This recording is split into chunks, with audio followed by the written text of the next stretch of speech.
Hello guys, ഇന്ന് എന്റെ കൂടെ ഉള്ളത് കാട്ടായി ഗുണത്തിന്റെ അനുഗ്രഹീത ഗായകനാണ്. നിങ്ങൾക്ക് വേണ്ടി ഒരു പാട്ട് പാടാൻ പോവുകയാണ് ഗായ്സ്. നാടോടി ഗാനം. പ്ലീസ്. വീട്ടുമക്കണ വണ്ണാത്ത പെണ്ണിന്റെ തലയിൽ എഴുതി വെച്ച ഭഗവാനെ, ഈ വിധി മറ്റാർക്കും വരുത്തരുതയ്യോ. തിന്തിന്തോ ഈ വിധി മറ്റാർക്കും വരുത്തരുതയ്യോ. തിന്തിന്തോ വീടായ വീടിന്റെ വടക്കേ പുറത്തെല്ലാം കുത്തിയിരുന്നായുസ് കളയുമ്പോ കൊച്ചമ്മയ്ക്ക് അസുഖം നളവരെ പറയണ വാക്കുകൾ കേൾക്കുമ്പോ തലപെരിക്കും.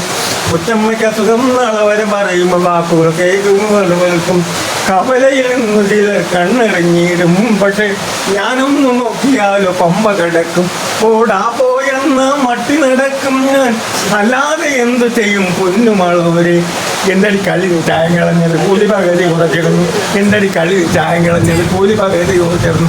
വീട്ടിലെ കഷ്ടങ്ങൾ ഒത്തു വരുമ്പോൾ എങ്ങനെ ഞാനിത് വാങ്ങാതെ പോയിരിക്കണ അമ്മാവനെ മേലെ വഴക്കൊരു ഇഷ്ടം.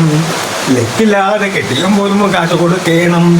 കണ്ടാലോ ഒന്നാം തരം തുണിയെടുത്ത് വെള്ളത്തിലൊന്ന് മുക്കിയാലോ, അതിൽ മറ്റേ മണവുമില്ല ഗുണവുമില്ല എല്ലാമായോ. വീട്ടുമക്കണ വണ്ണാത്തി പെണ്ണിന്റെ തലയിലെഴുതി വെച്ച് ഭഗവാനെ, ഈ വിധി പറ്റാർക്കും വരുത്തരുതയ്യോ. എന്തിനു തന്നെ തിന്തോ, എന്തിനു തന്നെ